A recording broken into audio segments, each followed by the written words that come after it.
ఈరోజు మనం శ్రీకృష్ణ చరితము 5వ ఎపిసోడ్ మనము చెప్పుకోబోతున్నాం ఫ్రెండ్స్. ఈరోజు మనం శ్రీకృష్ణుని జన్మదిన వేడుకల గురించి తెలుసుకోబోతున్నాం కదా ఫ్రెండ్స్. జయ శ్రీకృష్ణ. ఇంకా లేట్ ఎందుకు, మనం శ్రీకృష్ణ చరితంలోకి వెళ్ళిపోదాం. నిజానికి కన్న తల్లిదండ్రులు దేవకీ వసుదేవులు అయినప్పటికీ కూడా శ్రీకృష్ణుని జన్మదిన వేడుకలు దేవకీ వసుదేవులు చేయలేకపోయారు కంసుని క్రూర చర్యల వల్ల.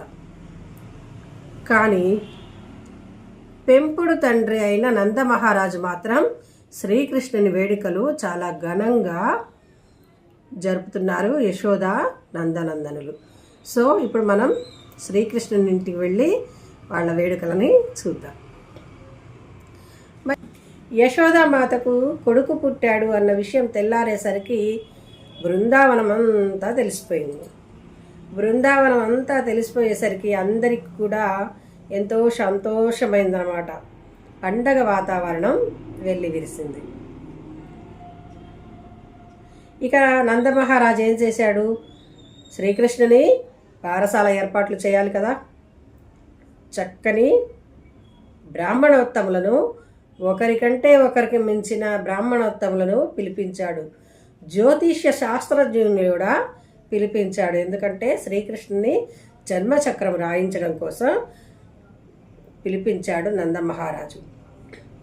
ఇక బ్రాహ్మణులు కూడా ఎంతో సంతోషంగా రంగరంగ వైభవంగా తయారై వచ్చారన్నమాట శ్రీకృష్ణుని జన్మదిన వేడుకలు జరపడానికి. వారందరూ వచ్చేసరికి ఈ యశోదామాత, నందమహారాజు, ఇక్కడ ఉన్న బృందావన ప్రజలు, గోపికలు, గోపాలులు అందరూ కూడా కొత్త కొత్త బట్టలు వేసుకొని, చక్కటి నగలు వేసుకొని, చక్కటి పూల దండలు వేసుకొని, పూల జడలు వేసుకొని, ఒకరికన్నా ఒకరు అందంగా కనిపిస్తూ పోటీలు పడుతూ కూడా అందరూ కూడా బృందావనానికి చేరారట.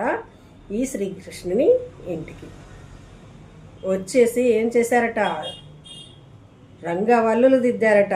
ఇంట్లో మొత్తం బయట వాకిట్లో అసలు ఎక్కడ చూసినా కూడా ప్లేస్ లేనంత ఇదిగా రంగవల్లులు దిద్దారంటే ముగ్గులు వేశారు. బియ్యపిండితోటి ఎంత చక్కగా ముగ్గులు వేశారంట.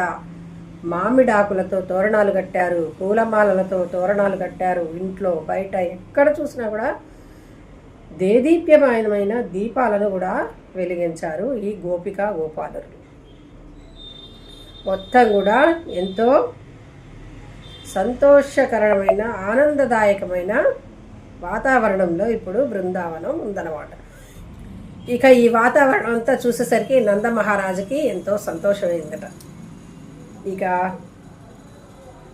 బ్రాహ్మణులందరూ కలిసి వేదాలను వల్లించారట.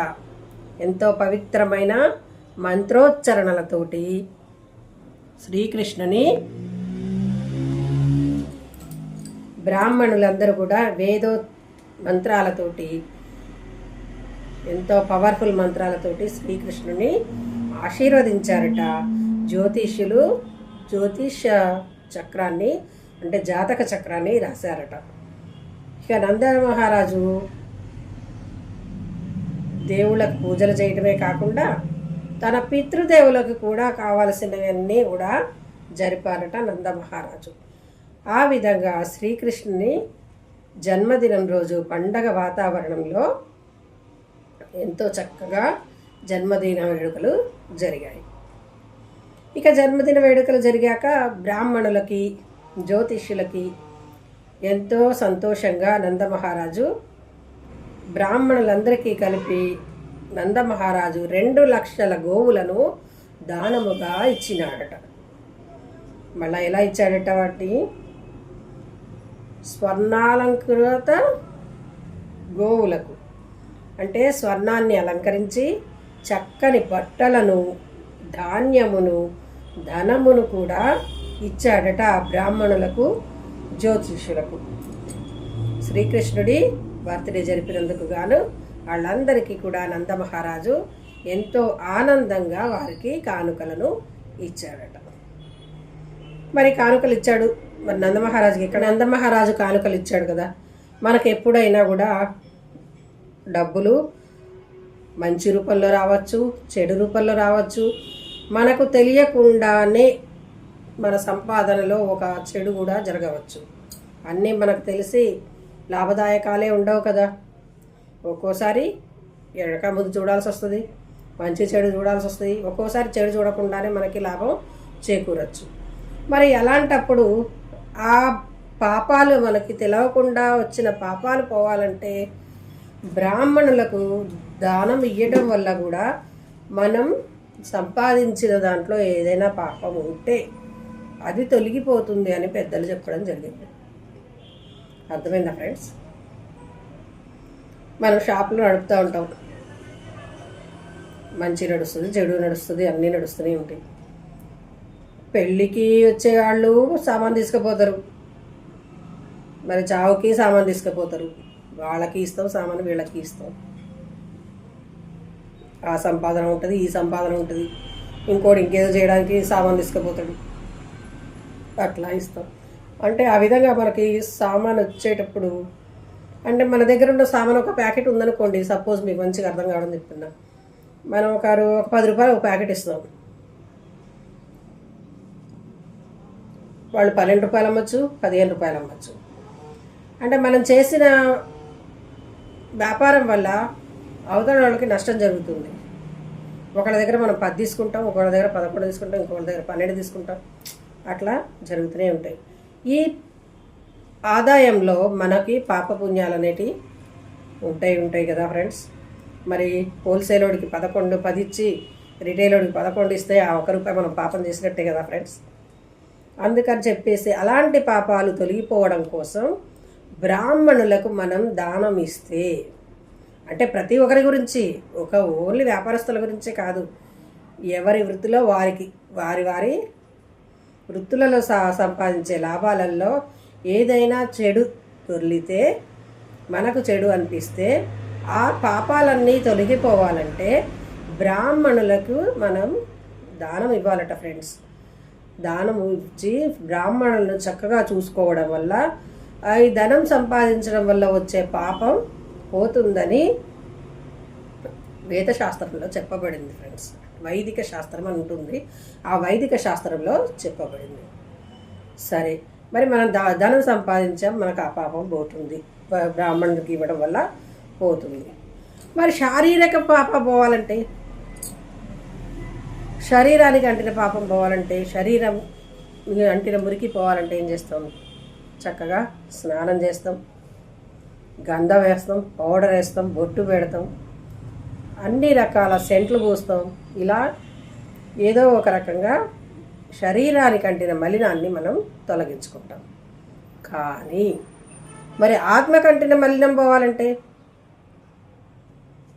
శారీరక మలినం అంటే మన చేతిలో ఉంది, తొలగించుకుంటాం. ప్రతిరోజు పొద్దున సాయంత్రం స్నానం చేసినా నీట్ అవుతాం. కానీ ఆత్మకు సంబంధించిన పాపం పోదు కదా ఫ్రెండ్స్. మరి అది పోవాలంటే ఏం చేయాలంటే వేదాలను పఠించాలట ఫ్రెండ్స్, పూజలు చేయాలట, వ్రతాలు చేయాలట, వేదాలను వల్లించాలట, గుళ్ళకు పోవాలట, గోపురాలకు పోవాలట. నేనేంటి అనేది మనం తెలుసుకోవాలట. అంటే ఆత్మ పరిశీలన చేసుకోవాలి. తానేంటో తాను తెలుసుకోగలిగితే ఆత్మ పరిశీలన వల్ల ఆత్మ ప్రక్షాళనం జరుగుతుంది అంటారు. తెలిసిందా ఫ్రెండ్స్? మరి ఆత్మల యొక్క పాపాలు పోవాలంటే మనం వేద పఠనాలు చేయాలి, వ్రతాలు చేయాలి, నోములు చేయాలి, హోమాలు చేయాలి. ఇలాంటివి చేయడం వల్ల మన ఆత్మలకు పట్టిన పాపాలు కూడా తొలగిపోతాయి అని చెప్పి వైదిక శాస్త్రంలో చెప్పబడింది ఫ్రెండ్స్. మరి శ్రీకృష్ణుని జన్మదిన వేడుకలకు గోపికలు, గోపాలురు అందరూ వచ్చినారని విన్నాం కదా ఫ్రెండ్స్. వారందరూ కూడా ఎంతో ఉత్సాహంగా,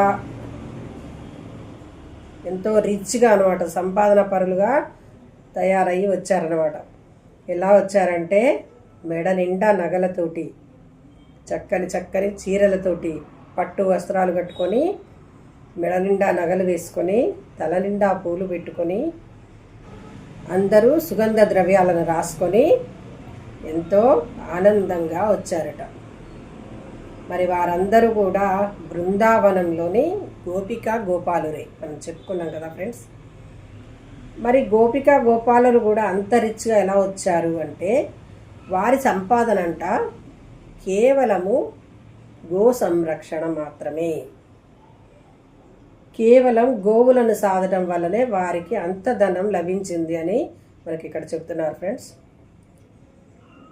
బృందావనంలో ఉన్న వాళ్ళందరూ కూడా గోపా బాలికలందరూ కూడా గోపాలురందరూ కూడా కేవలము వ్యవసాయము మరియు గో సంరక్షణ మాత్రమే చేసేవాళ్ళు. వీరందరూ కూడా వీరందరూ కూడా వైశ్యులట. ఓకే, ఈ వైశ్యులందరూ కూడా చేసే వృత్తి అక్కడ గో సంరక్షణ, వ్యవసాయం. అర్థమైందా ఫ్రెండ్స్? అయితే ఈ గోపాలురు కూడా నందమహారాజు ఎలా దానం ఇయ్యగలడో అలా దానం ఇయ్యగలిగే అంత చక్కని రేంజ్లో ఉన్నారట ఈ గోపాలికలు కూడా. అర్థమైందండి? రాజు ఇస్తే తీసుకునే పరిస్థితుల్లో లేరు వాళ్ళు. వారు మరొకరికి ఇచ్చే పరిస్థితుల్లోనే ఉన్నారు కానీ చేయి చాపి తీసుకునే పరిస్థితిలో లేరు. మహారాజు కదా, మహారాజు యొక్క బాధ్యత రాజ్యాన్ని రక్షించుట. కానీ ఈ గోపాలుల యొక్క బాధ్యత గోవులను సంరక్షించుట. రాజు బాధ్యత ప్రజలను రక్షించుటైతే ఈ వైశ్యుల బాధ్యత గోవులను రక్షించుట. ఈ విధంగా బృందావనం కళకళలాడుతూ ఉండేదట.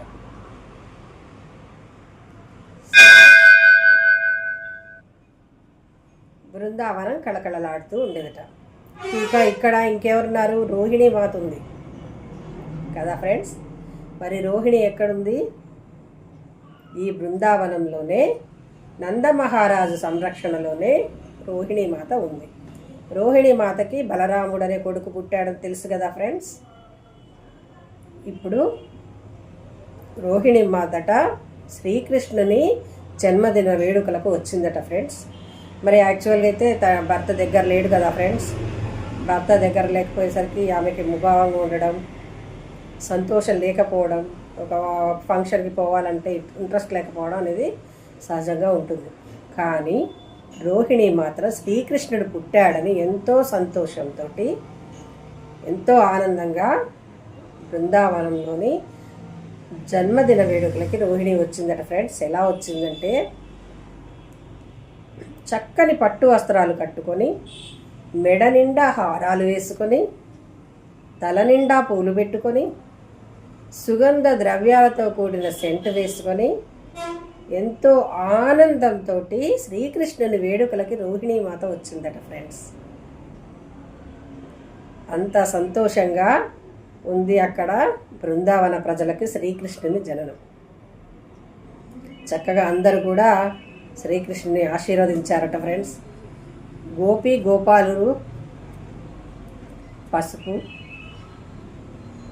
సెంటు, అక్షంతులు, పూలు ఈ 4 కూడా వేసి శ్రీకృష్ణుని ఆశీర్వదించారట ఫ్రెండ్స్. మమ్మల్ని అందరినీ కాపాడడానికి నీవు జన్మించావా తండ్రి అని శ్రీకృష్ణుని మీద అక్షంతులు చల్లి ఆశీర్వదించారట ఫ్రెండ్స్. ఆ విధంగా శ్రీకృష్ణుని వేడుకలు రంగరంగ వైభవంగా జరిగాయి. ఇక శ్రీకృష్ణుని వేడుకలు అంతా జరిగినాయి. ఎక్కడ హడావుడు అక్కడ అయిపోయింది. బంధువులందరూ వెళ్ళిపోయారు. అంతా ఓకే అయ్యాక నందమహారాజు కంసునికి పన్ను కట్టేది ఉందని చెప్పి మధురకు బయలుదేరాడు. ఓకే ఫ్రెండ్స్, నందమహారాజు కంసునికి సాలుసరి పన్ను అని ఉంటుందట. ఆ సాలుసరి పన్ను కట్టడం కోసం మధురకు బయలుదేరాడు. అప్పుడు బృందావనంలోని వైశ్యులను పిలిచి, అంటే గోపాలికలను పిలిచి, ఇక్కడ బలరాముడు, శ్రీకృష్ణుడు, రోహిణీమాత, యశోదామాత ఉన్నారు. మరి వారి యొక్క బాధ్యత, అంతఃపుర బాధ్యత మీదే, ఇక్కడ ఏ ఇబ్బందులు రాకుండా మీరే చూసుకోవాలి అని చెప్పి వీరి యొక్క రక్షణ బాధ్యతని గోపాలులకు అప్పచెప్పి నందమహారాజు మధురకు బయలుదేరాడు. ఇక్కడ వసుదేవునికి నందమహారాజు మధురకు వస్తున్నాడని తెలిసింది. ఇక తెలియటమే ఆయనకి ప్రాణం ఆగట్లే, ఎప్పుడెప్పుడు వస్తాడా నందమహారాజు అని ఎదురు చూస్తూ ఉన్నాడు వసుదేవుడు. అలా కొంత సమయానికి నందమహారాజు వసుదేవుని కలవడానికి వసుదేవ మందిరానికి వచ్చాడు. అప్పుడు ఎంతో సంతోషపడి ఎదురెళ్ళి చక్కగా ఆలింగనం చేసుకుంటాడు వసుదేవుడు. అలా ఆలింగనం చేసుకొని నందమహారాజుని ఇంట్లోకి తీసుకొచ్చి చక్కటి కుర్చీ ఇచ్చి కూర్చోమని చెప్పి మర్యాద చేస్తాడు వసుదేవుడు. ఆ తర్వాత ఇక నిమ్మళంగా మరి బలరాముడు, శ్రీకృష్ణుడు మంచిగా ఉన్నారా, ఏమి ఇబ్బందులు లేవు కదా, అక్కడ రోహిణీమాత, యశోదామాత అందరూ బాగున్నారు కదా అని అడుగుతున్నాడు అనమాట. ఓన్లీ శ్రీకృష్ణుడి గురించే అడిగితే ఎక్కడ తెలిసిపోతుందో అని తన ఆతృతానంతా దిగమింగుకుని చాలా నిమ్మళంగా అందరి గురించి క్షేమ సమాచారాలు అడుగుతున్నాడు వసుదేవుడు. ఆ విధంగా అడుగుతూ ఏమి ఇబ్బందులు లేవండి, ఇక్కడ అందరూ బాగున్నారు, అందరు క్షేమంగానే ఉన్నారు, శ్రీకృష్ణుడు బాగానే ఉన్నాడు, బలరాముడు కూడా బాగానే ఉన్నాడు అని చెప్పి నందమహారాజు చెప్తున్నాడు. బలరాముడు వసుదేవుని కొడుకే అని నందమహారాజుకు తెలుసునట, కానీ శ్రీకృష్ణుడు కూడా వసుదేవుడి కొడుకే అని నందమహారాజుకు తెలియదట. ఇక వీళ్ళ క్షేమ సమాచారాలన్నీ అడుగుతున్నాడు నందమహారాజుని. వసుదేవుడికి అన్నీ చెప్తున్నాడు. చెప్పినాక వసుదేవుడు ఏమన్నాడంటే, కంసుడు 10 సంవత్సరాల లోపు పిల్లలందరినీ చంపిస్తున్నాడు కదా, మరి ఈ హడావుడి ఏమైనా అక్కడికి వచ్చిందా, మరి ఎందుకైనా మంచిది శ్రీకృష్ణుడికి బలరాముడికి భద్రతా ఏర్పాట్లు జాగ్రత్తగా చూసుకో, నీవే రక్షణగా ఉండాలి, నీవే వాళ్ళని కాపాడాలి అని చెప్పేసి చెప్పాడు వసుదేవుడు నందమహారాజుకి. చెప్పినాక నందమహారాజు సరే అక్కడ ఏం ఇబ్బందులు లేవు, మంచిగానే ఉందండి, ఏం పర్వాలేదని చెప్పి నందమహారాజు వసుదేవునికి చెప్పాడు. చెప్పినాక వసుదేవుడు అంటున్నాడు, మంచిగా మన ఇద్దరం ఒకే ఊరిలో ఉండాల్సిన వాళ్ళం, ఏంటో నా కర్మ బాగాలేదు, నా రాత బాగాలేదు, ఇలా కంసుడు చేయబట్టి మేము ఇక్కడ ఉండాల్సి వచ్చింది, ఇంత శక్తి ఉండి, ఇంత బలం ఉండి, ఇంత ఇది ఉండి కూడా నా 8 మంది కొడుకులను పోగొట్టుకున్నాను, అక్కడికి ఆడపిల్ల పుడితే ఆడపిల్లను కూడా బతికించుకోలేనంత చేతగాడిని వాడిని అయిపోయాను, ఏంటో నా రాత అని చెప్పి ఎందుకు నా జన్మ అన్నట్టుగా బాధపడతాడు నందమహారాజుతోటి వసుదేవుడు. కానీ ఇక నందమహారాజు అంటాడు, ఇదంతా ఇప్పటి బాధలు కావులే, పూర్వజన్మ సుకృతంలే, ఏదో రాసి పెట్టింది అట్లా జరిగిపోయింది, నీ వల్ల అని ఎందుకు అనుకుంటావు, ఏం బాధపడకండి, ఏం కాదులేండి, అన్నిటికీ ఆ పైవాడే ఉన్నాడు అని చెప్పేసి నందమహారాజు వసుదేవుడికి కొంచెం ధైర్యం చెప్తాడు. ఒక సముద్రంలో ఉన్న వృక్షాలట ఒక్కసారి సముద్రం దాడి చేస్తే వృక్షాలన్నీ ఊరికొకటి చెల్లా చెదిరైపోతాయట. కొన్ని వృక్షాలు కలిసి కొద్ది దూరం పోతాయట, మరి కొన్ని వృక్షాలు కొద్ది దూరం పోయాక అటొకటి ఇటొకటి వెళ్ళిపోతాయట. అలా ఒక దగ్గర ఉన్న ఫ్యామిలీ లాగా ఉన్న వృక్షాలన్నీ చెట్టుకొకటి పుట్టకొకటి అయిపోతాయి అన్నట్టుగా అయిపోతాయట. ఆ విధంగా ఈ బృందావనంలో మనం కలిసి ఉన్న వాళ్ళం కూడా ఇట్లా అయిపోయాం మన పరిస్థితి, సరే మనకి మంచి రోజులు వస్తాయిలేండి అని చెప్పేసి నందమహారాజు ప్లస్ వసుదేవుడు మాట్లాడుకొని ఒకరికొకరు ధైర్యం చెప్పుకున్నారట. చెప్పుకున్నాక ఇక వసుదేవుడు అంటున్నాడు, అక్కడ కృష్ణుడు ఎలా ఉన్నాడో ఏమో, నాకెందుకో చెడు తలంపు వస్తున్నాయి. ఎందుకైనా మంచిది నువ్వు వీలైనంత తొందరగా మధురకు వెళ్ళి పిల్లలకి సంరక్షణగా ఉండవని చెప్పి నందమహారాజుకి చెబుతాడు. దాంతో ఇద్దరు మరోసారి ఆలింగనం చేసుకొని వెళ్ళొస్తానని చెప్పుకొని ఒకరికొకరు చెప్పుకొని